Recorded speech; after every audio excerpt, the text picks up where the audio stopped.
төсвийн байнгын орооны гишүүдээ төсөв өргөн барихад л яг төрийн албан хаагчдын энэхүү тэтгэмжтэй холбоотой хууль зөрчсөн байна гэдэг асуудлыг дэвшүүлсэн.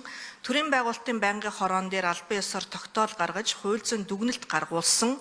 За хууль зүйн дүгнэлт дээр төрийн албан хаагчдыг өндөр насны тэтгэврт гаргахад төрөөс олгодог нэг удаагийн 36 сар хүртэлх тэтгэмжийг 50% бууруулж их усврын тавьсан.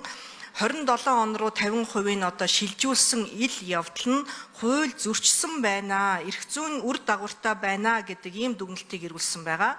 За төрийн албан хаагчийн тухай хуулийн төрийн албаны тухай хуулийн 9-2 дахь хэсэгт төрийн албаны зардлыг бууруулах талаар төрөөс авах арга хэмжээ нь альва энэ олгуурыг зогсоох, төр зогсоох, бууруулах үндэслэл болохгүй гэж хуульчилсан байгаа. Энэ хуулийн заалт хിവэрэ үйлчилж байгаа. Тэгэхээр энэ заалтыг бол нэг талдаа зөрчиж байна. Төсвийн тухай хуулийн 6 дугаар зүйлийн 6-гийн 4-ийн 8 дахь заалт болон тус хуулийн 70 дугаар зүйлийн 75 дахь хэсэгтээ мөн зөрчил үүсгэр байна гэдгийг бол дүгнэлсэн байна.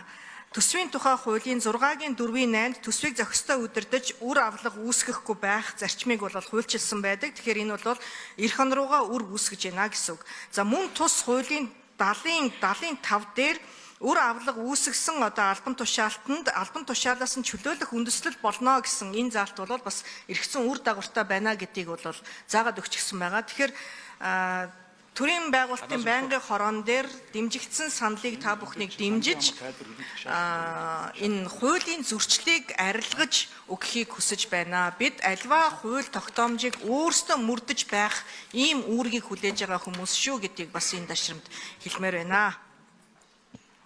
За юу ч санжаад орж дараагийн тайлбар хэлчих. Энэ асуудал ер нь татагчаар дэмжигдэхээр ямар асуудал үүсэх вэ? Танагдахаар ямар асуудал үүсэх вэ? 3-2. За сангийн яам санжаад орж саяын зарчмын зөрүүтэй саналтай холбоотойгоор нэмэлт тайлбар өргүүлье. За сангийн яамны зүгээс бол жил бүрийн улсын төсвийг төлөвлөхдөө болвол тухайн төсвийн жилдээ регистрийн дугаараараа тэтгэврт гарах насны тоонд насанд хүрж байгаа хүмүүсийн тоонд үндэслэлж төсвийг бол төлөвлөдөг. Тэрнээс юу гэдэг тухайлан иргэнийг бол санжаад оржоо та тэтгэврт гарах уу гэж асуудаггүй. Өөрөөр хэлбэл сангийн яам бол илүү удаан хугацаанд ажилуулахыг бол дэмждэг. Нөгөө талдаа бол яг энэ агуулгаараа бол тухайн албан хаагчид маань бол энийг тэтгэврт гарах настайгаа бол тэтгэврийн дээд настайгаа үеж бол тооцоож ажилдаг. Өөрөөр хэл хөдөө орон нутагт 5 жил тутмын тэтгэмжээ бол жишээ нь 27 онд аваад тухайн жилдээ тэтгэвртэй гарна гэсэн тооцоотойгоор ажиллаж байгаа ийм хүн байгаа. Энэ хүмүүсийн хувьд бол одоо ингээд тэтгэврийн 36 сар нь 18 сар болж байна гэдэг ийм буруу ойлголтоос болоод энэ хүний бас хувийн шийдвэр гаргахад нь бол нөлөөлж байгаа юм асуудал бол засаг дээр үүсэж байгаа.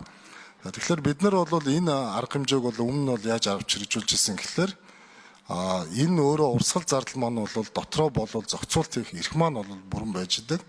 Энэ агуулгаар бол засгийн газрын хувьд бол энэ арга хэмжээг бол аваад хэрэгжүүлэх боломжтой гэж үзсэн. Түүнчлэн бол төсөв батлагдсантай холбоотойгоор бол улсын их хурлын тогтоол гаргах болвол энэ тогтоол дээр бол бид нар энэ талаар чиглэл авахар бол ажиллаж байгаа. За мөн өмнөх байнгын орон дээр өргөлийн байнгын орон дээр яригдсны дагуу засгийн газрын хэрэг эрхлэх газар дээр бол энэ асуудлыг яригдсан. За энэ дагуу бас энийг бол наривчлан зохицуулах асуудлыг бол журмлахаар засаг дээр бол бас яригдчихэж байгаа. Тэгэхээр энэ саналыг бол бид бол хураалахгүйгээр засгийн газрын өргөн барьсан бодлогын өрөөнд бол бид нар ингээд цаашдаа хэрэгжүүлээд явах бүрэн боломжтой гэдгийг хэлье. За гишүүдээ санд хураалт.